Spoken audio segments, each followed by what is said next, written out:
Jeg føler en viss frustrasjon da, at jeg må snakke på engelsk, for det gjør at jeg ikke klarer å holde den presisjon som jeg vil ha i språket, og få fram alle poengene. I stedet skal jeg drive og simultan-oversette, og stadig prøve å hente fram poeng som jeg glemmer, så du griner etter.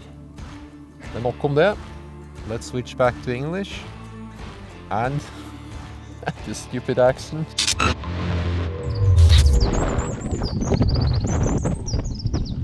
The basic principles of ballistics is that wind will push your bullets left or right, temperature will push the bullet up or down, and the same with air pressure, up or down. For that reason, you need to keep track of the calibration on your ballistic data, so you know if the bullet will strike higher or lower compared to the data you are shooting from. Now yesterday I was on the internet and I had a look at the weather forecast, and it said that the air pressure should be around 1022 and the temperature should be around 12 degrees. On this turret, the data is calibrated for an air pressure of 970 and a temperature of 12. So with a temperature of around 15, there's going to be no change, but with an air pressure of 1022, 1022 compared to 970 on the turret, there's going to be a significant change, and with a higher pressure, the air will be more dense and the bullet will be pushed down. So if I don't compensate for that, I'm going to hit low on the target when I shoot a long-range proficiency test today. There is one detail when I take the air pressure off the internet. That is, I need to remember that the 1022 value is always referenced to sea level. I am not at sea level, so there will be a difference. And unless I am at sea level, the actual number will always be lower. I've shown you the formula earlier, and it's quite simple to calculate. So if I take out the Kestrel and check the actual pressure, if the weather forecast holds, the actual pressure should be right around 1010 or 1010. Okay, let's see if we can get that on the camera.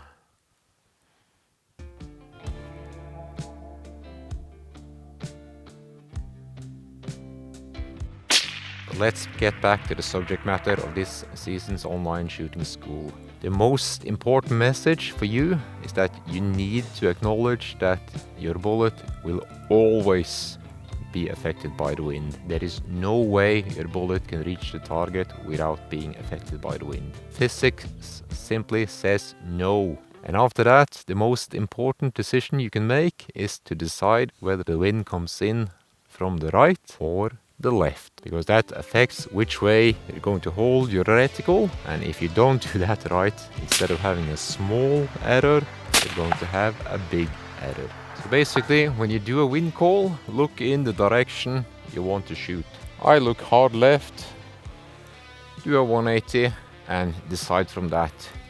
That process doesn't take more than 2-3 seconds. Now, I'm seeing continuous movement all along, and especially around here, you can see a slight movement, and you really want to look roughly chest level. And this will roughly be where the bullet is going to peak when I'm shooting at around 500 meters. So we're going to do a long-range proficiency test now with the Kiplauf, which has a second focal plane scope. And that means I only need to use the simple rules, which is deciding whether it's a light, medium or strong wind. And today we most definitely have a light wind. I'm seeing small movement all along, but I cannot see any leaves or twigs bending and pointing downwind. And that direction is the visual indicator for a medium wind. I can't see it, I can see wind, but I can't see the direction. That puts it in the light category. It's as simple as that.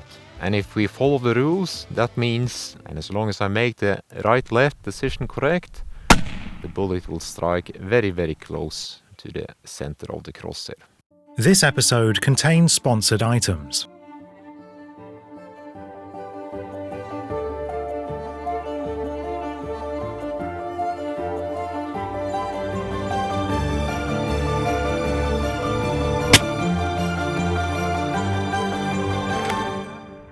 Before you go, subscribe, like, and comment.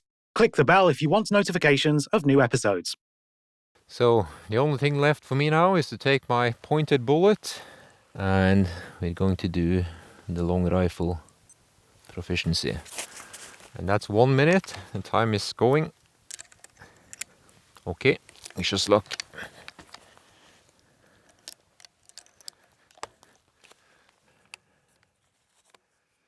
So the target is at 514, but we've already decided if I dial 514, I'm going to miss. I'm going to add a few meters and add 525. So that's the target.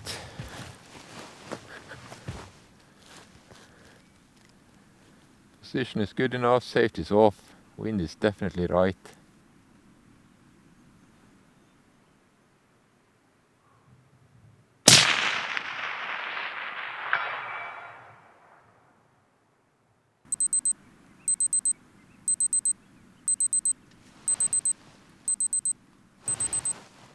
So it was a decent wind call, but when I look at the turret again now, I overcompensated on the elevation.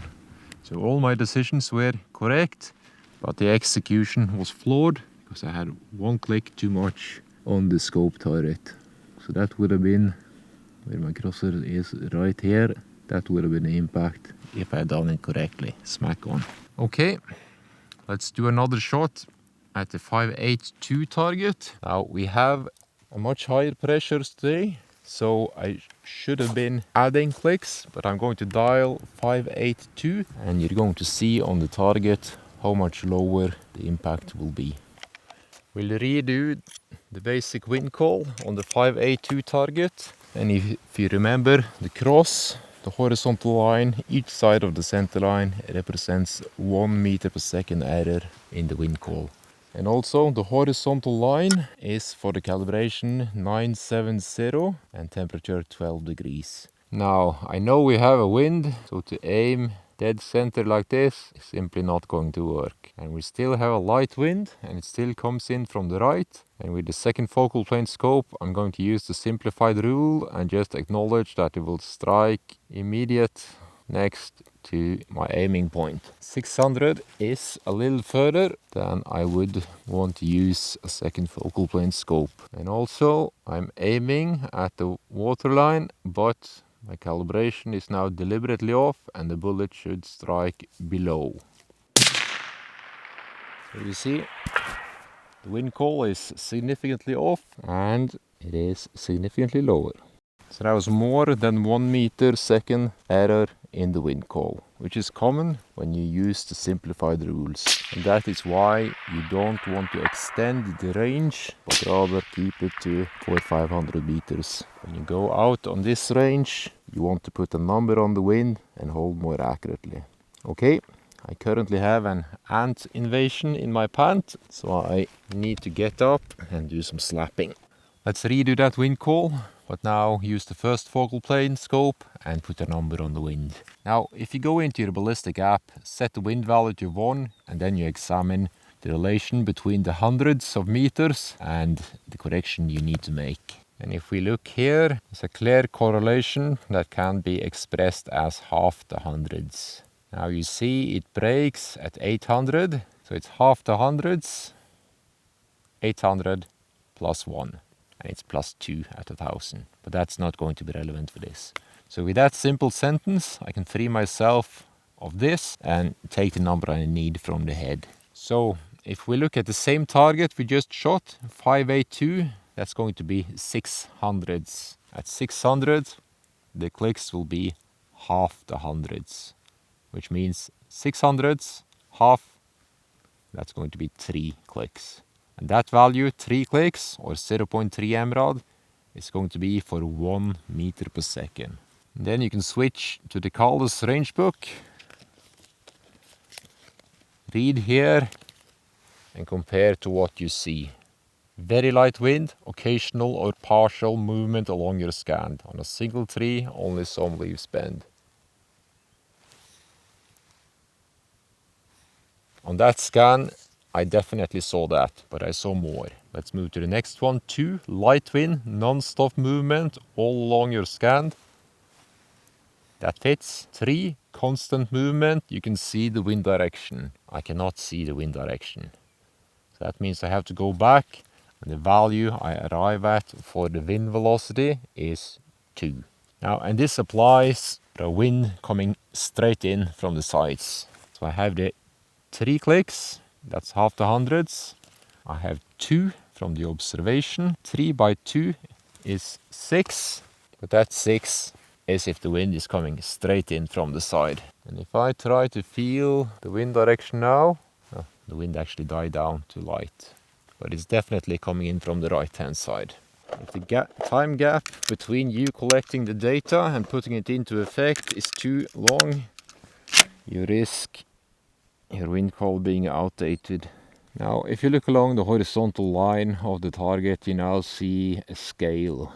And with the first focal plane scope, that scale is going to stay the same regardless of the magnification or the range. So if I arrive at 10 clicks or 1 emerald, I hold here at the 1. Or rather, I hold down here. And in the case here, with the wind coming in from the right, I will hold here, and the bullet will strike on the center. As it is, I had half the 100 for the base value, and it was coming in from the side, so it's going to be something less. Now the wind is picking up again. It's more like 2. So 2 by 3 is 6. They do have the wind in from an angle, so I'm going down to 3/4, which is 4. That's right there.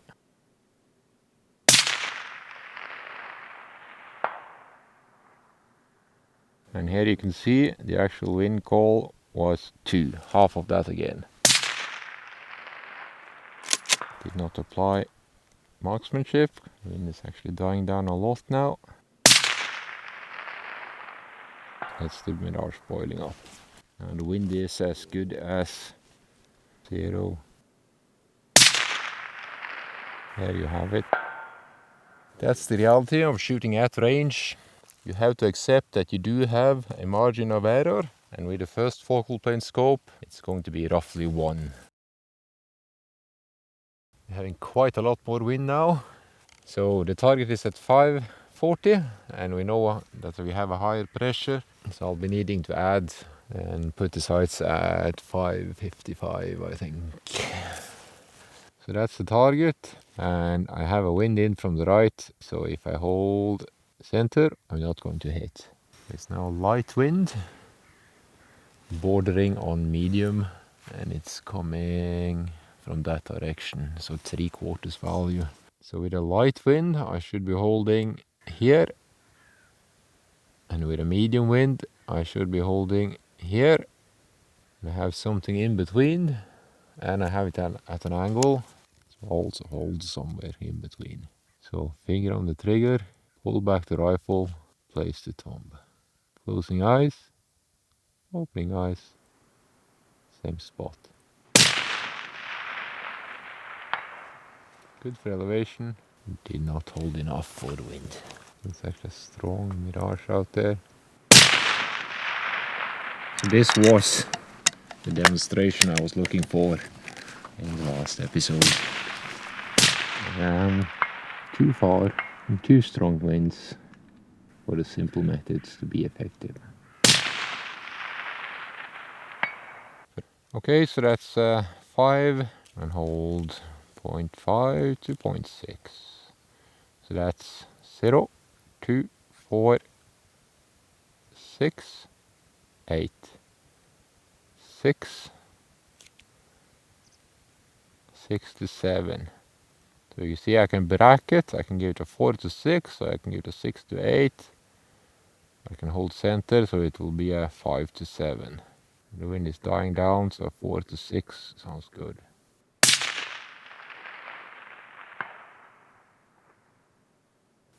Ridiculous. All the way down to 2.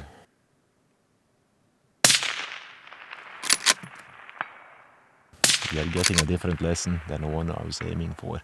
And the lesson here is that once you commit to the scope, detecting the variations in the wind, be that velocity or direction, is getting very hard. You can expect that direction changes inside 20 degrees, maybe even 30, is going to be difficult to detect. Both when you're outside the scope and definitely when you are in the scope. When you are in the scope, everything is going to be 2D and flat. Okay, I have one shot left and I'm going to use that with a K95 at the 400 target. 388. In today's weather, we're going to dial 400. It's still a right wind. I'm going to put that at a medium. I'll use a simplified rule. Aim at the edge of what I consider to be acceptable point of impact. Natural point of aim is good.